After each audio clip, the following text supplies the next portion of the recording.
സ്വാഗതം. ഞാനിന്ന് എൻ്റെ മനസ്സിൻ്റെ ഒരു സന്തോഷം നിങ്ങളായിട്ട് പങ്കുവയ്ക്കാൻ വേണ്ടിയിട്ടാണ് ഈ വീഡിയോ ഇടുന്നത്.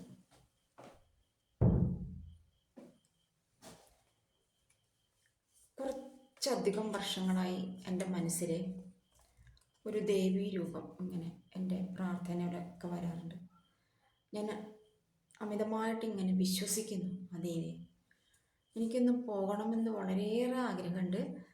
പക്ഷെ അത് എന്നാണ് സാധിച്ചെടുക്കാമെന്ന് എനിക്കറിയില്ല. എങ്കിൽ പോലും ഞാനും ആ അമ്മയുമായിട്ടൊരു ബന്ധം ഉടലെടുത്തിട്ടുണ്ട്. അതിപ്പോൾ കുറച്ച് മാസങ്ങളായി, ഏതാണ്ട് 1 വർഷമാകാൻ പോകുന്നു. കുറച്ച് വർഷം മുമ്പ് ഞാൻ അമ്മയ്ക്കൊരു അല്പം പൈസ അവിടെ വഴിപാടായിട്ട് അയച്ചു കൊടുത്തിരുന്നു. പിന്നെ എനിക്കതങ്ങോട്ട് തുടർന്ന് പോരാനായിട്ട് പറ്റിയില്ല. ഞാനത് അയക്കാനുള്ള കാരണം എന്ന് പറഞ്ഞാൽ എങ്ങനെയോ ഒരു അറിയിപ്പ് എന്നിലേക്ക് എത്തി. അന്നദാന നിധിയിലേക്ക് സംഭാവനകൾ അയക്കുക എന്ന് പറഞ്ഞിട്ട് ഒരറിയിപ്പ് എനിക്ക് കിട്ടി. അതെങ്ങനെ കിട്ടിയെന്ന് എനിക്ക് ഓർമ്മയില്ല. അപ്പോൾ ഞാൻ ഇഷ്ടപ്പെടുന്ന ഒരു ദേവി, അവിടെ അന്നദാനം എന്ന് പറയുമ്പോൾ അറിയാം, ശ്രേഷ്ഠമായ ഒരു കർമ്മമാണത് അന്നദാനം, വിശക്കുന്നവന് ഒരു നേരത്തെ ആഹാരം. അപ്പോൾ ഞാൻ അങ്ങനെ വിചാരിച്ചിരുന്നു, അമ്മേ എനിക്ക് ശമ്പളം വർദ്ധിക്കുകയാണെങ്കിൽ, വളരെ നിസ്സാര പൈസയാണ് ഞങ്ങൾക്ക് ഹോണറേറിയമായിട്ടാണ് കിട്ടുന്നത്. അപ്പോൾ അതിൽ നിന്ന് ഒന്നും തന്നെ മാറ്റി വയ്ക്കാനായിട്ടില്ല, അത് തന്നെ തികയുന്നില്ല ജീവിക്കാൻ വേണ്ടിയിട്ട്. കിട്ടുന്നത് 3 ഗഡുക്കളായിട്ടാണ് കിട്ടുന്നത്. അത് പെട്ടെന്നല്ല, ഒരാഴ്ച മാസാവസാനം വരെയൊക്കെ ചിലപ്പോൾ നീളും 3ാമത്തെ ഗഡു കിട്ടാൻ വേണ്ടിയിട്ട്.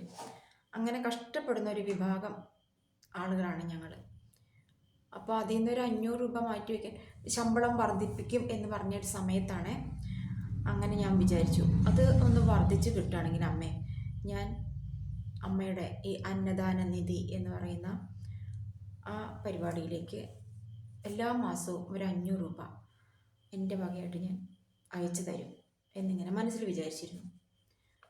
അത് അർത്ഥവത്തായി. എനിക്ക് ശമ്പളം വർദ്ധിപ്പിച്ചു. അധികമൊന്നുമല്ല കേട്ടോ, അങ്ങനെയൊന്നും വിചാരിക്കരുത്. ലീവ് എടുത്തു കഴിഞ്ഞാൽ 10ന് താഴേക്ക് പോരുക സാലറി. അപ്പോൾ ഈ വർഷമാണെങ്കിൽ എനിക്ക് പെട്ടെന്ന് എൻ്റെ സാലറി കട്ട് ചെയ്യേണ്ട ഒരവസ്ഥയിലേക്കൊന്നു. 20 ലീവ് ഒരു വർഷം ഇടും. അപ്പോൾ അത് ഏതാണ്ട് ഒരു ഏപ്രിൽ മാസം ആയപ്പോഴത്തേക്കും കഴിഞ്ഞു. ജനുവരി, ഫെബ്രുവരി, മാർച്ച്, ഏപ്രിൽ 2024 കഥയാണ് പറയുന്നത്. അപ്പോൾ പിന്നീട് അങ്ങോട്ട് എനിക്കാണെങ്കിൽ ഇടയ്ക്കിടയ്ക്ക് ഇങ്ങനെ ഓരോ വീഴ്ചകൾ സംഭവിക്കും. പെട്ടെന്ന് വയ്യാണ്ടാകും. കട്ടിലെ കിടപ്പൊക്കെ കിടക്കും ഞാൻ 3-4 ദിവസമൊക്കെ. അപ്പോൾ അങ്ങനെയൊക്കെ കിടക്കുന്ന സമയത്ത് കാരണം എന്താണെന്ന് എനിക്ക് തന്നെ അറിയില്ല കേട്ടോ, വയ്യ, അങ്ങനെ കിടക്കും. അപ്പോൾ അങ്ങനെ കിടക്കുന്ന സമയത്തൊക്കെ ലീവ് കട്ടാവും. ഇങ്ങനെയൊക്കെയാണ് ഈ കഴിഞ്ഞ ഡിസംബർ വരെ സംഭവിച്ചുകൊണ്ടിരുന്നത്. ഡിസംബറിലെ പൈസ നമുക്ക് ജനുവരിയിലാണല്ലോ, ഈ മാസമല്ലേ കിട്ടിയത്. വളരെ കുറച്ച് പൈസ കിട്ടാണ്. എനിക്ക് ആരോടും പരാതിയും പരിഭവമില്ല, എന്നോട് തന്നെയുള്ളൂ. പിന്നെ എന്തിനാ ചത്ത് കടന്ന് പണിയെടുക്കണത്, എടുത്താൽ തന്നെ തികയുന്നില്ല. അപ്പോൾ പിന്നെ വയ്യാത്ത അവസ്ഥയിൽ അവിടെ കിടക്കും, വേറെ നിർവാഹമില്ല. എങ്കിലും ഞാൻ അമ്മയ്ക്ക് കിട്ടുന്ന തുകയിൽ നിന്നും ഒരു 500 രൂപ അമ്മയുടെ അന്നദാന നിധിയിലേക്ക് അയച്ചു കൊടുത്തുകൊണ്ടിരുന്നു. അപ്പോൾ ആദ്യമൊക്കെ അടുത്തടുത്ത 2 മാസങ്ങളിൽ എനിക്ക് അമ്മയുടെ പ്രസാദം കിട്ടി. ഒരു കുങ്കുമമാണ്, എൻ്റെ നെറ്റിത്തിരിക്കുന്ന കുങ്കുമം അമ്മയുടെ പ്രസാദമാണ്, എനിക്ക് അവിടെ നിന്ന് അയച്ചു കിട്ടിയതാണ്. അപ്പോൾ ഒരു മാസം കിട്ടുന്ന പ്രസാദം കൊണ്ട് നമുക്ക് ഒരു 3-4 മാസമൊക്കെ തൊടാനുള്ളതുണ്ടാവും നെറ്റിയിൽ. 1 മാസം കിട്ടി, 2ാമത്തെ മാസം കിട്ടി, 3ാമത്തെ മാസം തൊട്ട് എനിക്ക് പ്രസാദം വരുന്നില്ല. അപ്പോൾ എനിക്ക് 1 മാസം വരാതിരുന്നപ്പോൾ വിചാരിച്ചു അടുത്ത മാസം ഉണ്ടാവും, അടുത്ത മാസവും ഇല്ല. അങ്ങനെ ഒരു 3-4 മാസം കഴിഞ്ഞുപോയി, കുറച്ച് മാസങ്ങൾ ഇങ്ങനെ കഴിഞ്ഞുപോയി.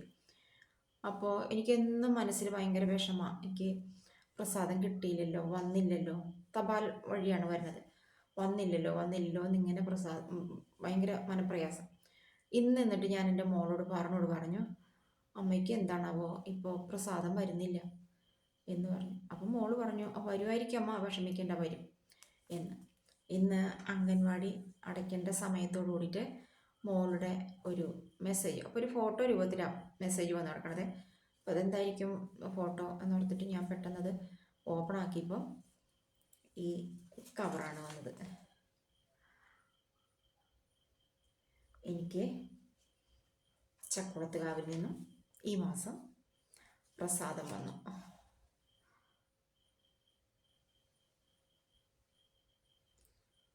സന്തോഷം എത്രയെന്ന് പറഞ്ഞറിയിക്കാൻ പറ്റില്ല.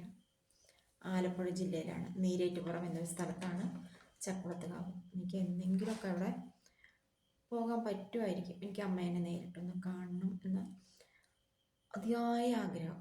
സാധിച്ചു തരുമായിരിക്കും അല്ലേ?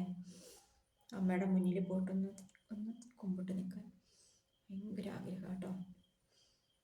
ആലപ്പുഴയൊക്കെയാണ്, തൊട്ടടുത്ത സ്ഥലമൊന്നുമല്ല. എങ്ങനെ പോകാൻ പറ്റുമെന്നൊന്നും അറിയില്ല.